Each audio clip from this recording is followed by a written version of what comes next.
Assalamualaikum warahmatullahi wabarakatuh.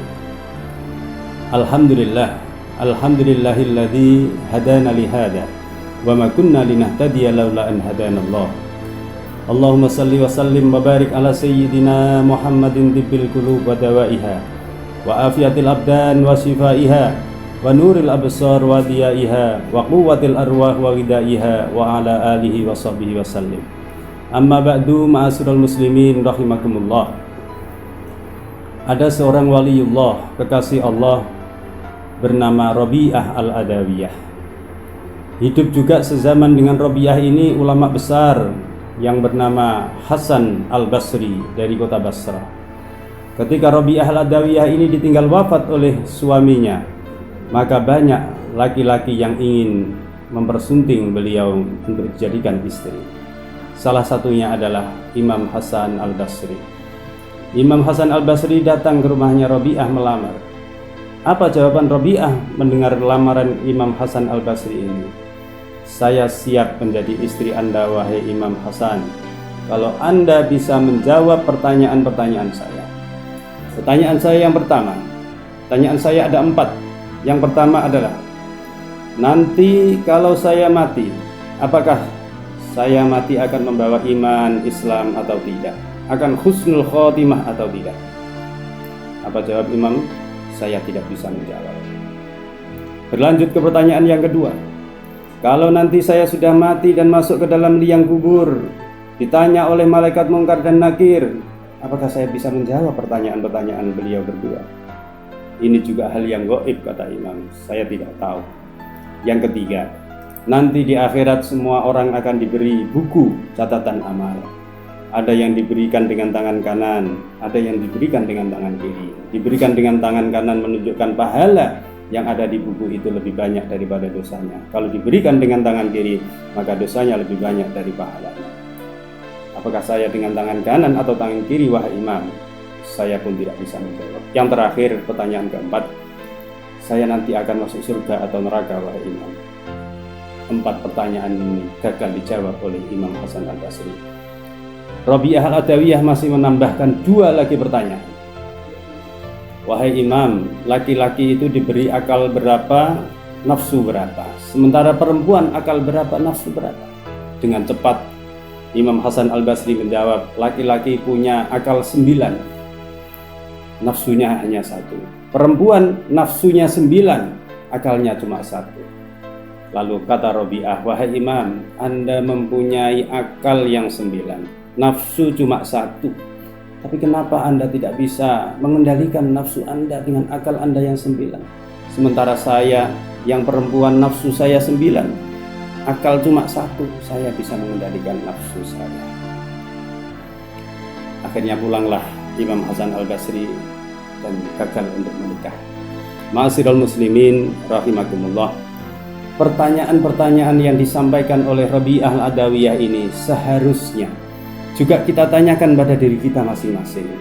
Apakah nanti kita akan mati husnul khotimah, bisa menjawab pertanyaan Munkar dan Nakir, menerima buku catatan amal dengan tangan kanan, dan kemudian mati masuk surga? Wallahu a'lam bishawab. Semuanya tidak ada yang tahu. Tapi minimal kita bisa mencari tahu bagaimana supaya 4 ini kita berhasil dengan baik. Yang pertama, bagaimana supaya kita nanti matinya husnul khotimah? Rasulullah Shallallahu Alaihi Wasallam di dalam sebuah hadis qudsi beliau bersabda, matal mar'u ala ma asa alaihi. Manusia itu akan mati menurut kebiasaan apa yang dia lakukan sehari-hari. Kalau dia ahli ibadah, insya Allah matinya akan dalam keadaan beribadah. Tapi kalau dia ahli maksiat, insya Allah dia juga akan mati dalam keadaan berbuat maksiat.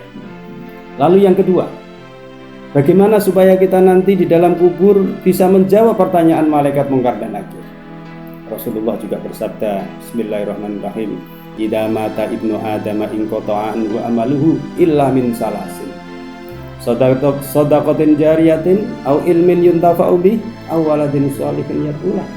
3 hal ini, ma'asyiral muslimin, yang bisa membantu kita ketika kita di dalam kubur ditanya oleh Munkar dan Nakir. Yang pertama adalah sedekah jariyah. Maka dari itu di bulan Ramadan ini marilah kita memperbanyak sedekah jariyah supaya nanti kita bisa menjawab pertanyaan Munkar dan Nakir. Kalau jariah kita masih sedikit, ada pilihan yang kedua, yaitu ilmu yang bermanfaat. Kita yang hari ini menjadi guru, menjadi pengajar, menjadi dosen, mari kita terus mengajar, mendidik anak-anak didik kita. Kalau ilmu-ilmu mereka bermanfaat, nanti juga akan membantu kita menjawab pertanyaan munkar dan nakir. Yang ketiga, anak yang soleh. Mari kita jadikan anak kita, anak secara biologis, anak kita sendiri, maupun anak didik kita yang di sekolahan, di pondok pesantren, mari kita jadikan mereka orang-orang yang berilmu, yang berwawasan luas, yang bermanfaat ilmunya, sehingga nanti itu juga akan membantu kita di dalam menjawab pertanyaan malaikat munkar dan nakir. Yang ketiga, apakah nanti kita akan bisa menerima buku catatan itu dengan tangan kanan atau justru tangan kiri? Naudzubillah, summa naudzubillah. Ma'asyiral muslimin rahimakumullah. Nanti di akhirat itu semua manusia akan dihisab satu persatu. Fulan dipanggil oleh Allah. Fulan, silakan ke sini. Ada apa ya Allah? Ditunjukkan buku catatan amal si fulan ini oleh Allah. Apakah betul ini buku catatan amal kamu, wahai fulan? Betul ya Allah. Sebanyak ini? Iya ya Allah. Ada 99 lembar catatan amal dosa fulan ini. Padahal satu lembarnya itu panjangnya sejauh mata memandang. Itu panjangnya kali 99. Begitu banyak catatan dosanya. Wahai fulan, apakah kamu seumur hidup tidak pernah berbuat baik? Tidak pernah ya Allah. Akhirnya Allah mengeluarkan kertas kecil sebesar kartu nama. Di kertas itu ada tulisan La ilaha illallah. Fulan, kamu dulu ketika mau menikah, kamu mengucapkan 2 kalimat syahadat. Di dalam 2 kalimat syahadat itu ada lafaz La ilaha illallah. Saya catat di kertas kecil ini. Kata si fulan, apa artinya ya Allah? Kertas sekecil itu apa artinya dibanding catatan dosa saya yang sebanyak itu? Wahai fulan, mari kita buktikan, mari kita timbang. Kertas kecil itu ditaruh di anak timbangan sebelah kanan, sementara catatan dosa itu ditaruh di anak timbangan sebelah kiri. Apa yang terjadi? Ini melesat ke atas. Catatan dosa melesat ke atas, catatan amal lafaz la ilaha illallah ini melesat ke bawah. Ini artinya lebih berat lafaz la ilaha illallah daripada catatan dosa. Ma'asyiral muslimin rahimakumullah. Maka dari itu, mari setiap hari kita sempatkan untuk membaca zikir kepada Allah, khususnya la ilaha illallah. Apalagi di bulan Ramadan seperti ini, pahalanya bukan tidak sama dengan di luar bukan bulan Ramadan. Pahalanya lebih dilipat gandakan lagi.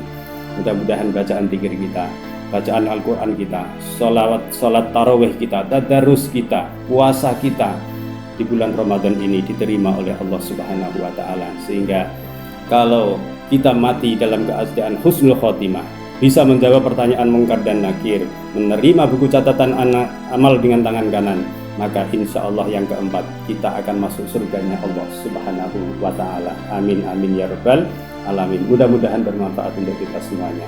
Akhirul kalam, wallahu muwaffiq ila aqwamit thoriq. Assalamualaikum warahmatullahi wabarakatuh. Kami keluarga besar SMA Ma'arif Sukoharjo Pasuruan mengucapkan selamat menunaikan ibadah puasa Ramadan 1441 Hijriah. Semoga